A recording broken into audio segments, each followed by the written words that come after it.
자, 성경 교리 가운데 우리 예수 그리스도에 대한 교리 다 다루었고요. 이번 시간부터 성령님에 대한 교리를 살펴보도록 하겠습니다. 성령님에 대한 교리가 왜 중요하냐?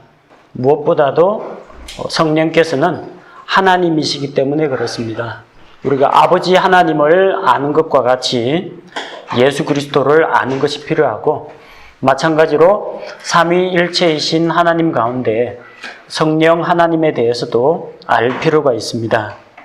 또 무엇보다도 우리의 구원과 영적인 성장과 그리스도인의 승리하는 삶 가운데에서 성령님의 도움은 거의 절대적입니다. 우리는 성령님을 통해서 우리의 영이 다시 태어납니다. 다시 태어나게 하시는 성령님의 역사와 또 우리 자신이 주의 영으로 말미암아 성령님을 통해서 예수 그리스도의 형상을 닮아갑니다. 성화의 과정에 있어서 성령께서 우리를 도와주십니다.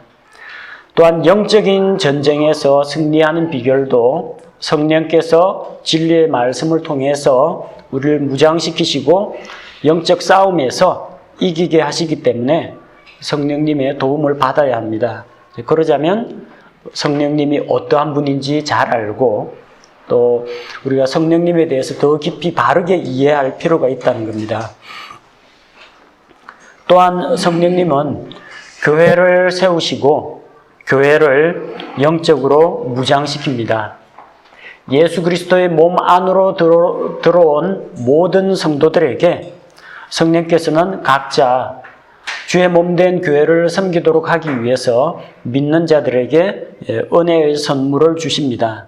영적인 은사를 주시고 또 은사를 받은 자들을 교회에 공급해 주십니다. 그래서 그리스도의 몸을 세우고 그들이 세움을 입고 예수 그리스도의 완전한 장성한 분량에 이르기까지 성장하도록 도우십니다. 자, 우리 신약교회를 생각할 때 신약교회 성도들은 성령님에 대해 바르게 이해를 할 필요가 있다는 겁니다. 또 대부분 오늘날 성령님에 대한 잘못된 교리와 오해로 말미암아 그리스도인의 삶에 잘못된 영향을 끼치는 경우가 많습니다.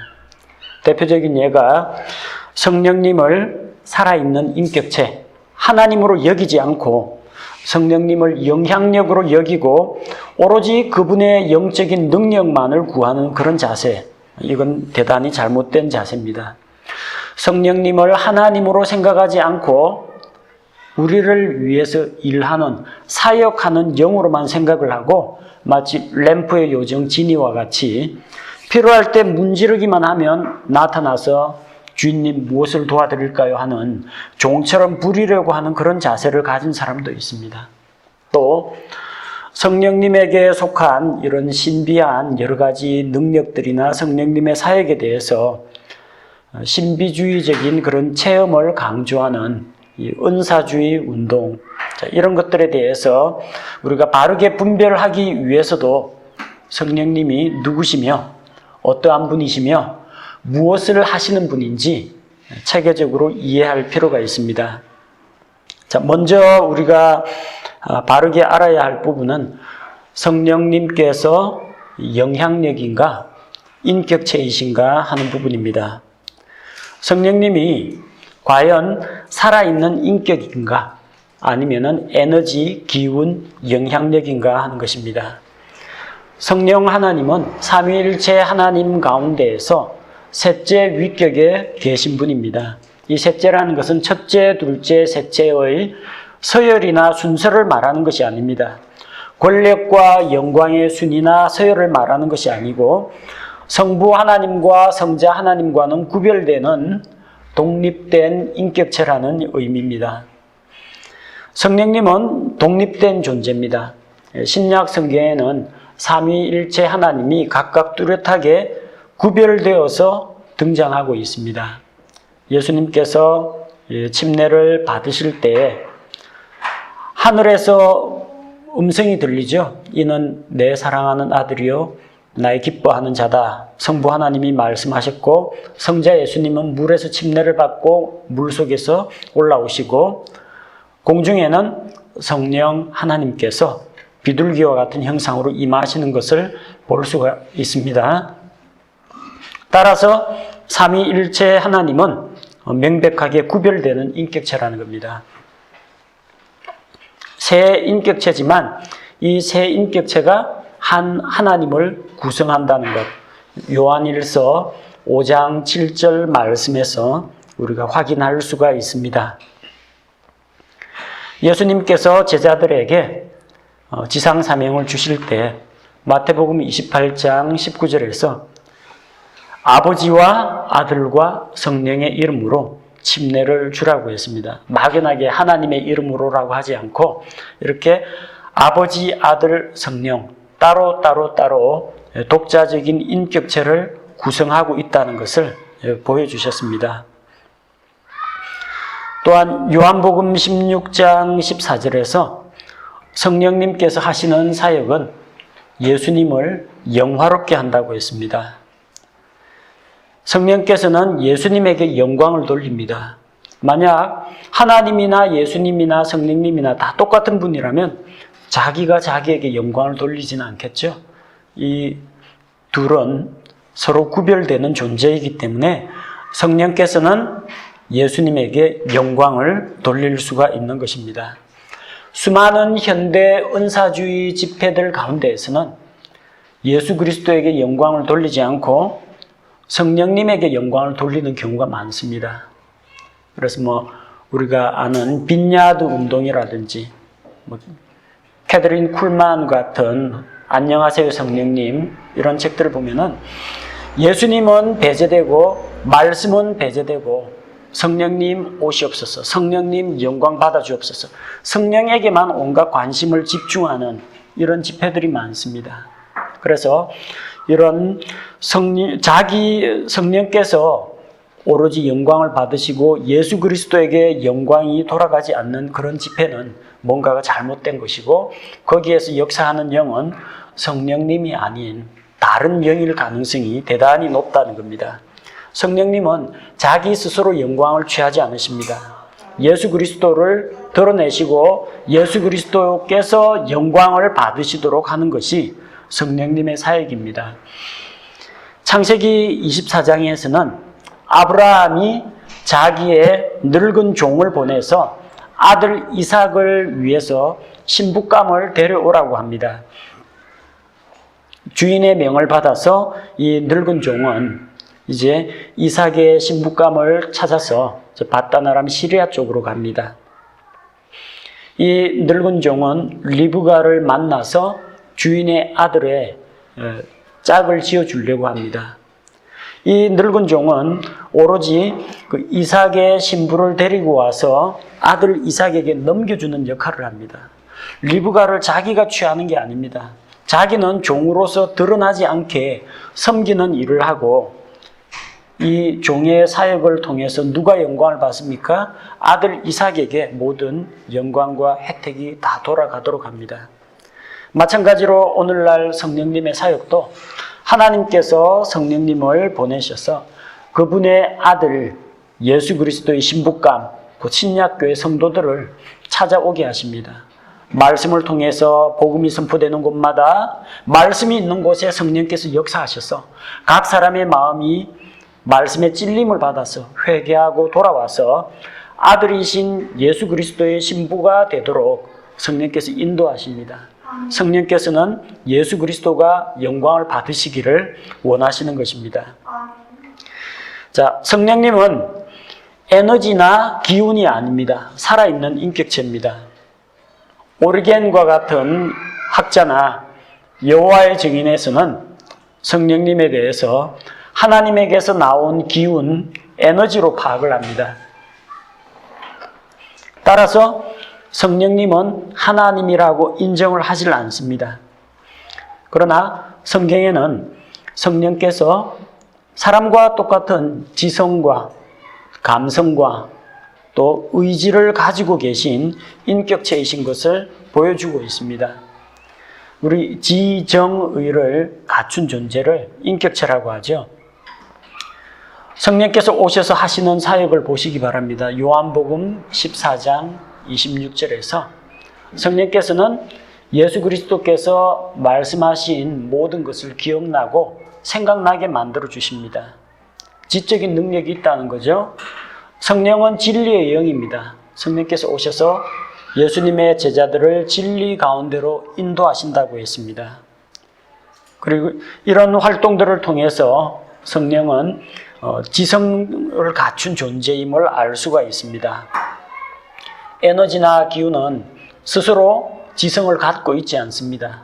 에너지를 사용하는 사람에 따라서 그냥 일만 할 뿐이죠. 성령은 지적인 능력을 갖추고 계시고 또한 감정적인 느낌도 가지고 계십니다. 에베소서 4장 30절 말씀에서는 하나님의 거룩한 영을 슬프게 하지 말라고 했습니다. 우리가 하나님의 말씀에 불순종하고 성령의 욕구를 따르지 않을 경우 성령께서 우리 안에서 슬퍼하신다고 했습니다. 감정이 있다는 이야기입니다. 우리가 정말 눈앞이 캄캄하고 하나님 앞에서 기도할 만한 그런 여력도 없어가지고 너무너무 힘들어할 때 로마서 8장 26절에서 우리의 모든 것을 살피고 알고 계신 성령 하나님께서 이루 말할 수 없는 탄식과 신음으로 우리를 위해서 기도하신다고 했습니다. 성령께서는 신음하신다고 했습니다. 우리의 어려움과 고통과 고난을 몸소 느끼신다는 이야기입니다. 감정이 있는 분입니다. 여러분, 에너지에 해당되는 전기나 불이나 햇볕에 감정 같은 게 실려 있습니까? 없습니다. 그냥 기운만 발산할 뿐입니다. 성령께서는 이런 것들 정서적인 반응을 보이신다는 거예요. 또 성령은 자기 스스로의 의지를 가지고 있습니다. 고린도전서 12장 11절에 보면 성령님께서는 은사를 나눠주십니다. 사람들이 구하는 대로 다 주는 것이 아니고 간절히 사모한다고 받는 것이 아니고 이 모든 일은 성령께서 각 사람에게 자기 뜻대로 성령님의 뜻대로 나눠주신다고 했어요. 독자적인 의지를 가지고 있습니다. 누구의 간섭이나 영향력을 받는 것이 아니라 성령님께서 스스로 이런 사역을 하신다는 겁니다.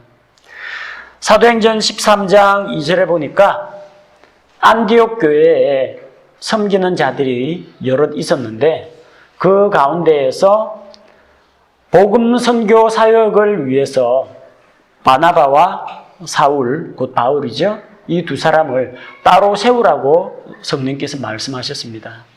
사람을 임명하고 사역자들을 파송하는 이런 일도 성령께서 하셨다는 겁니다.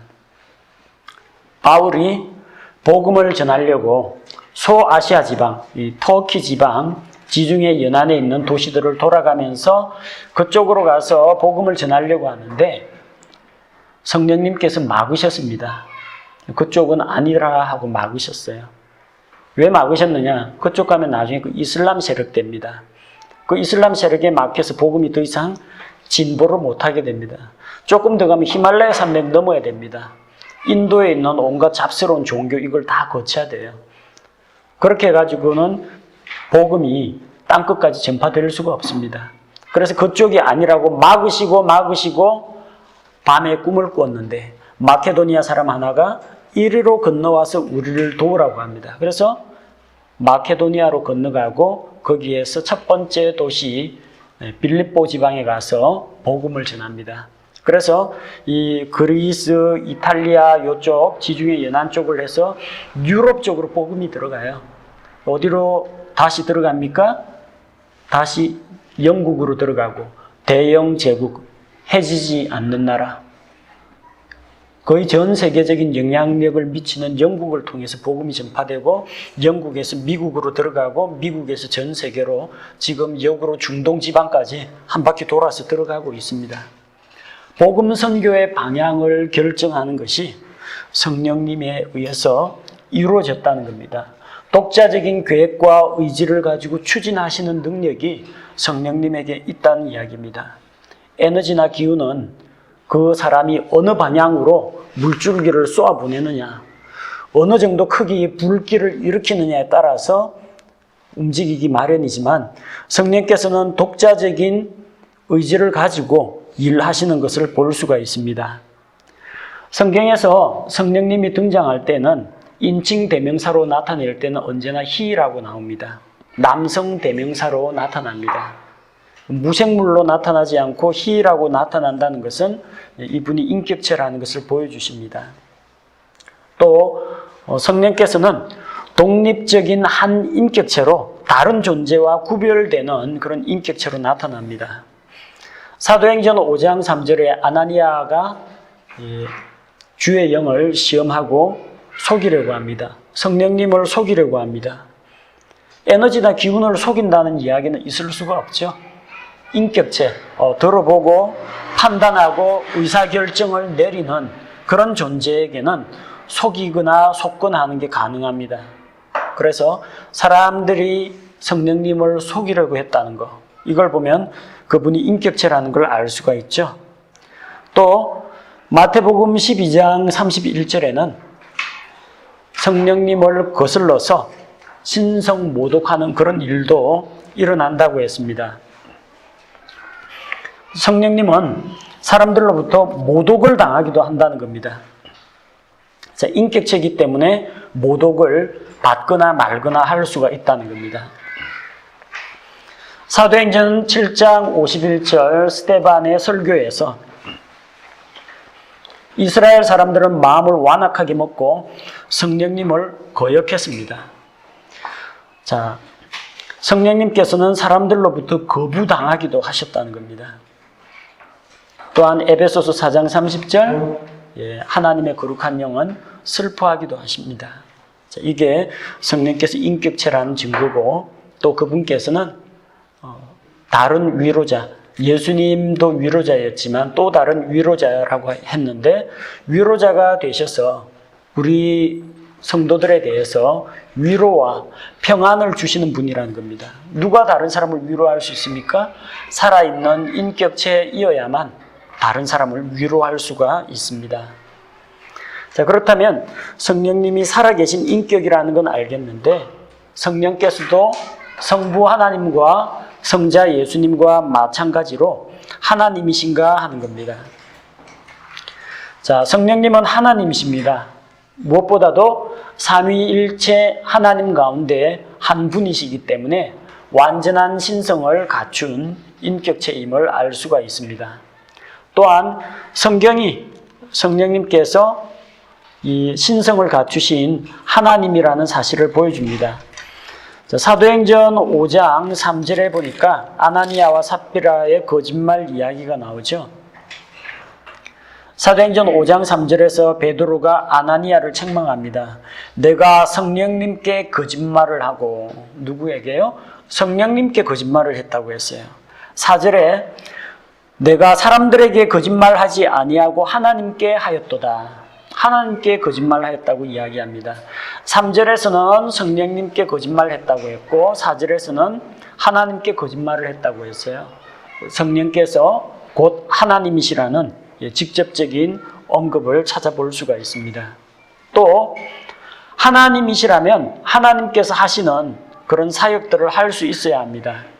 하나님의 사역이 무엇입니까? 창조 사역, 또 성경을 기록하는 사역, 사람들을 구원하는 이 사역 가운데에서 성령께서 함께 하셨다는 거예요. 창세기 1장 2절에서 하나님의 영, 곧 성령께서는 물들의 표면 위에서 움직이고 계셨다고 합니다. 창조 사역에 성령께서 같이 계신 것을 볼 수가 있어요. 사람들을 구원할 때 요한복음 3장 5절 사람이 물에서 나고 성령에게서 나지 아니하면 하나님의 왕국에 들어갈 수 없다고 했습니다. 사람을 다시 태어나게 하는 그 사역은 성령 하나님의 사역이라는 겁니다. 우리의 구원 과정에서도 성령님께서 일하시는 것을 볼 수가 있습니다. 또한 로마서 8장 11절에서 성령께서 죽고 썩을 우리의 몸도 다시 일으키신다고 했습니다. 성도들을 부활시키는 것도 성령님의 사역입니다. 하나님만이 하실 수 있는 그런 사역을 하신다고 했습니다. 성경 기록은 하나님께서 사람들에게 주신 살아있는 메시지입니다. 이 성경 말씀을 영감을 통해서 우리에게 주시는데 디모데후서 3장 16절에서 하나님의 영감으로 성경 기록들을 주신다고 했고 베드로후서 1장 21절에서는 하나님의 거룩한 사람들, 하나님께서 예비하신 성경 기록자들은 성령님께서 그들을 움직이시는 대로 말하였다고 했습니다. 성경 기록 가운데에서 성령님께서 그들을 감동시키시고 그들을 움직이셨다는 것을 볼 수가 있습니다.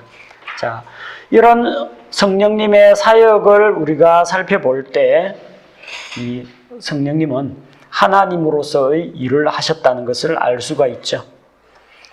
자, 그리고 하나님이 가지고 계신 그런 속성들, 하나님이 가지고 계신 속성들 어떤 게 있어요?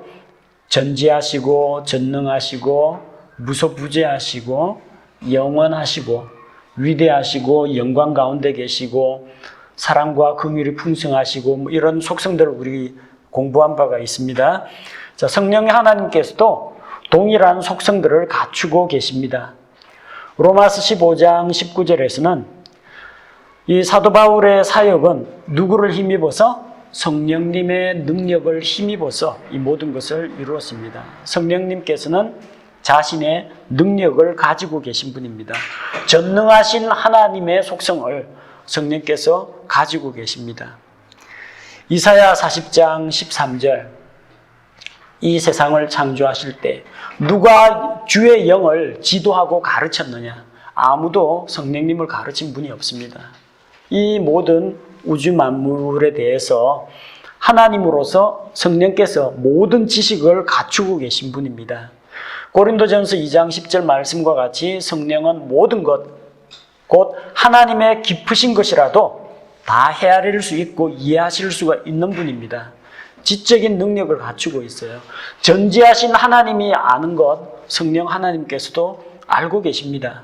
모든 것을 아시는 성령님, 전지하신 하나님이죠. 시편 139편 7절에서 10절까지 어떤 말씀이 나와요?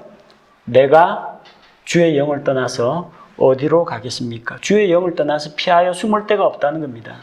하늘에 올라갈지라도 거기 계시고 또 내가 지옥에 갈지라도 땅 끝에 가서 거할지라도 곧 거기서도 주께서 나를 찾아내시고 발견하신다는 것을 보여줍니다.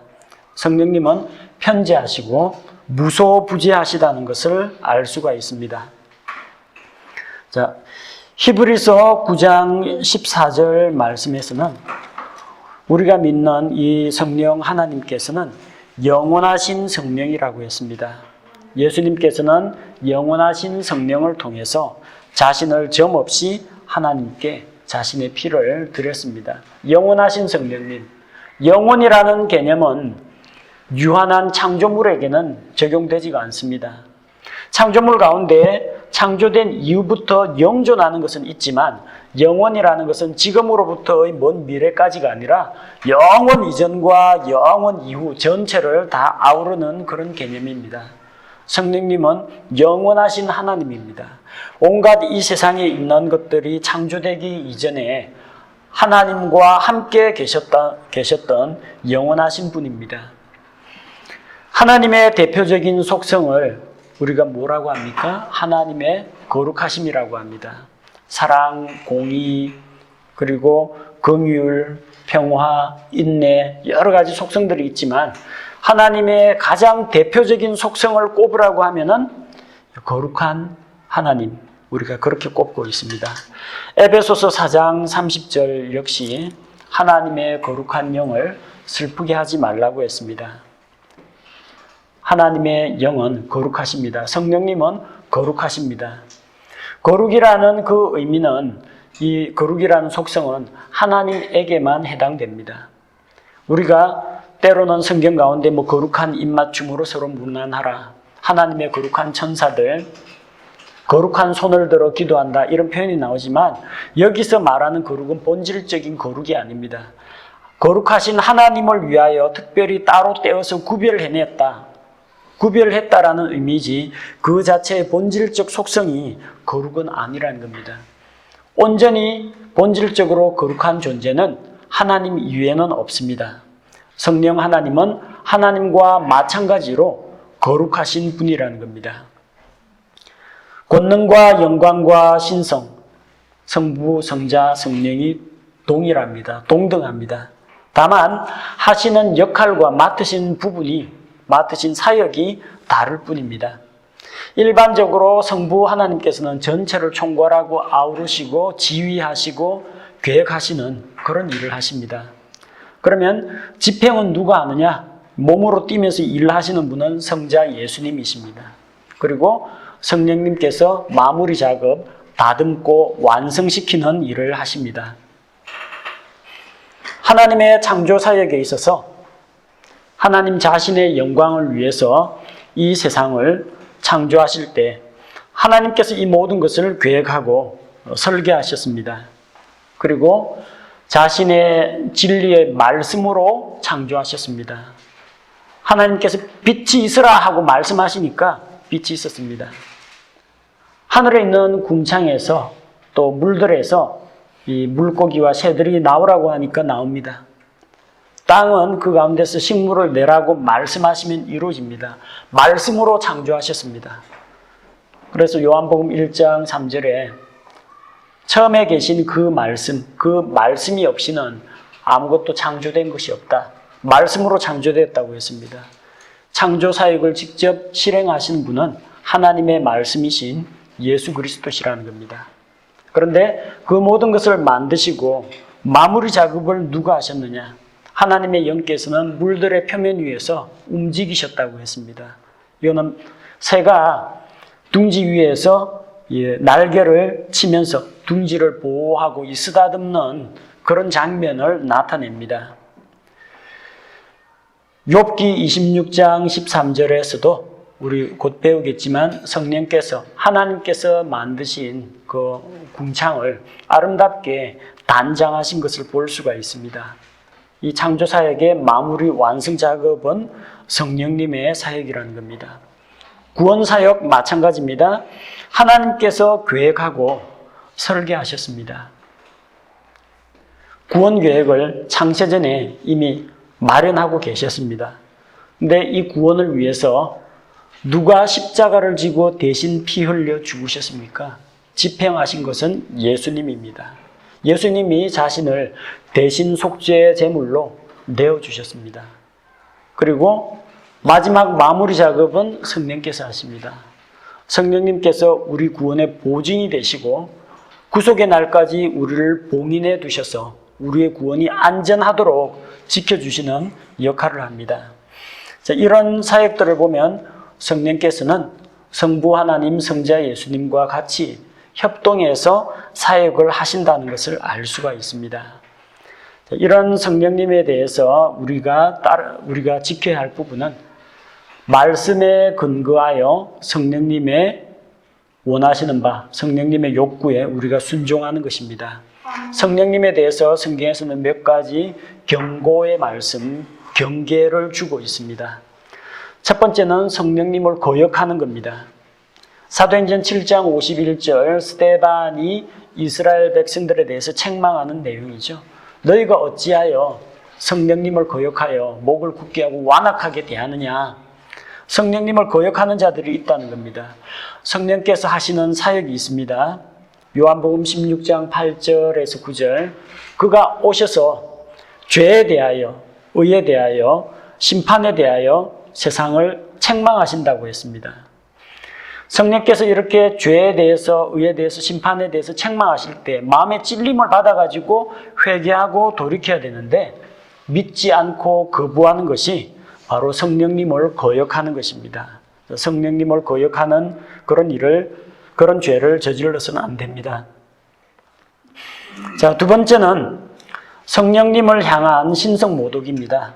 마태복음 12장 31절 말씀. 예수님께서 메시아로 세상에 오셔서 메시아 왕국의 표적을 보여주셨어요. 안진뱅이가 일어나고 눈먼 자가 눈을 뜨게 되고 벙어리에 혀가 풀려서 말을 하게 되고 죽은 자가 살아나고 하나님의 영광이 나타납니다. 이걸 봤으면 메시아가 오셨구나 하고 메시아를 왕으로 모셔드려야 되는데 예수님을 거부하는 이 종교 지도자들이 이것은 마귀들의 왕 바알세붑을 힘입어서 능력을 발휘하는 것이라고 성령님의 사역을 마귀의 사역이라고 이제 비방을 했습니다. 이것을 가리켜서 성령님을 향한 신성모독이라고 이야기합니다. 그러다 보니까 요즘에 은사주의자들이 성령 운동한다면서 입신하고 방언하고 쓰러지고 미래 예언하고 치유한다고 하면서 자기들의 사역에 대해서 비판하는 사람들 만나면 요 구절을 인용해가지고 자기들이 하는 사역을 비판하는 것은 성령 회방죄다, 영원토록 용서를 못 받는다, 그렇게 주장하는 사람들이 있습니다. 근데 성령 회방죄가 성립하려면 다음과 같은 몇 가지 사항이 이루어져야만 성령 회방죄가 성립합니다. 첫 번째는 예수님께서 땅에 계셔야 됩니다. 마태복음 12장인 그 사건은 예수님께서 땅에 계시는 동안에 일어난 사건입니다. 땅에 계시면서 뭘 하셨어요? 메시아 왕국의 표적을 행하고 계셔야 합니다. 그런데 예수님께서 땅에 계시면서 메시아 왕국의 표적을 행할 때 예수님을 가리켜서 이것이 성령님의 역사가 아니라 마귀의 권능이라고 그렇게 비판을 해야만 성령 회방죄가 성립합니다. 은사주의자들한테 하는 것이 아니고 그 일을 행하신 예수님을 겨누어서 예수님 보고 그렇게 비판을 할 때 성령 회방죄가 성립합니다. 오늘날은 이런 죄를 짓는 것이 불가능합니다. 왜? 예수님이 지금 땅에 안 계십니다. 예수님이 메시아 왕국 표적 안 하고 있습니다. 또 예수님에게 직접 비판을 해야지 사람들에게 비난하는 것을 가리켜서 성령 회방죄다, 성령님에 대한 신성모독이라고 하지 않는다는 겁니다. 따라서 이것은 성령님에 대해서 신성모독하는 그 죄는 예수님께서 메시아 왕국을 선포하면서 지상 사역을 하고 계실 그때에 그 당시에 유대인들에게, 예수님을 거부한 유대인들에게 해당되는 그 죄이지 오늘날 신약교회 성도들하고는 아무런 관계가 없는 이야기라는 겁니다. 복음서가 4편이 있어요. 마태복음은 유대인들을 향한 복음이고 마가복음은 로마 사람들을 향한 복음서입니다. 누가복음은 그리스 사람들을 향한 복음서입니다. 요한복음은 이미 믿고 있는 신약교회 성도들을 향한 복음서입니다. 그런데 요 성령 회방죄, 성령님에 대한 신성 모독 사건은 마태, 마가, 누가복음에는 나오고 요한복음에는 나오지 않습니다. 신약교회를 향한 서신서에는 일체 나오지 않습니다. 만약에 그리스도인들이 신성 모독죄를 저지를 수 있다면 대단히 중요한 거 아닙니까? 서신서에서 사도들이 기록해놔야 됩니다. 너희가 성령 회방죄 걸리면 영원토록 용서 못 받는다. 딴 죄는 용서받아도 성령님에 대한 신성 모독죄는 용서받지 못하니까 이게 신성 모독죄다. 조심해야 한다고 기록을 해놔야 되는데 서신서에도 안 나와 있고 신약교회에게 주는 요한복음에도 이게 나와 있지가 않다는 겁니다. 무슨 이야기입니까? 성령님에 대한 신성 모독죄는 신약교회 성도들하고는 아무런 관계가 없다는 겁니다. 누구든지 하나님의 영으로 말을 하는 자는 예수 그리스도를 저주할 자라 하지 않고 또 성령님으로 아니하고는 아무도 예수님을 주시라고 고백할 수가 없다라고 했습니다. 이미 예수 그리스도를 믿고 성령께서 내주하는 사람은 예수님을 저주할 자라고 부르지 않습니다. 예수님을 주님이라고 부릅니다. 절대로 신성 모독을 범할 수가 없다는 거예요. 자기 안에 성령께서 내주하시기 때문에. 자, 이 성령님께 대한 신성 모독은 예수님의 지상 사역 가운데에서 예수님의 왕국 사역을 반대하던 그 유대인들에게 한정된 것이라는 것을 기억하시고요. 신약교회 성도들에게는 어떤 경고를 주셨느냐? 데살로니가 전서 5장 19절에 나오는 말씀과 같이 5장 19절에 보니까 성령을 억누르지 말라라고 했습니다. 억누르다는 말은 quench라고 되어 있는데 억누르지 말라. 곧 성령께서 우리에게 어떤 좋은 동기력을 마음속에 주셨는데 그 동기력을 억누르고 소멸시키는 거, 불을 끄는 걸 이야기합니다. 실제로 생활하다 보면 그런 사례들이 종종 있습니다. 마음속에 내가 옆에 있는 사람한테 복음을 전해야 되겠다는 그 동기력이 있었을 때 그 동기력에 자연스럽게 순종해서 하면 됩니다. 근데 성령께서 그런 좋은 기회와 동기력을 주셨는데 안 하고 지나가면은 성령께서 주신 그 열망, 욕구의 불을 꺼뜨리는 게 됩니다. 오늘 형제 자매들에 대해서 내가 어떻게 섬겨야 되겠다라는 마음속에 어떤 동기, 이런 감동이 왔는데 그냥 다음에 하지 하고 미루고 억눌러 버리면요, 그게 바로 성령을 억누르고 성령께서 주신 동기력을 소멸시키는 겁니다. 데살로니가전서 5장 19절 개역 성경에는 성령을 소멸치 말며 그렇게 번역이 되는데, 성령을 소멸하는 것이 아니라 성령께서 주신 동기력을 소멸시키는 것을 말합니다. 성령님은 하나님이시기 때문에 소멸당하시는 분이 아닙니다.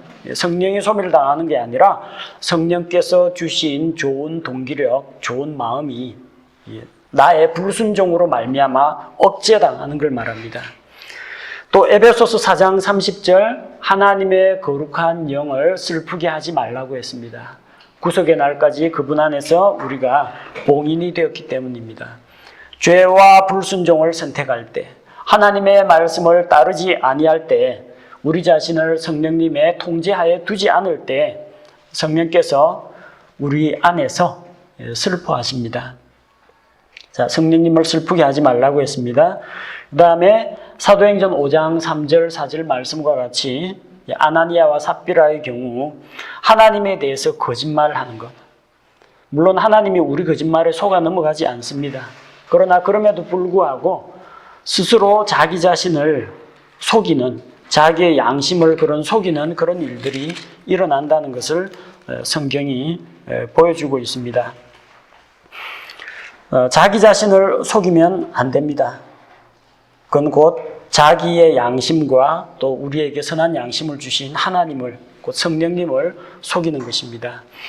그래서 신약교회 성도들이 주의해야 할 부분은 이것입니다. 이미 우리는 성령께서 우리 죄에 대해 책망하실 때 말씀을 통해 예수 그리스도를 받아들였어요. 그렇기 때문에 성령님을 거역하고 어그러진 길로 지옥으로 달려가는 존재는 아닙니다. 또 성령님에 대한 신성 모독도 우리하고는 관계없습니다.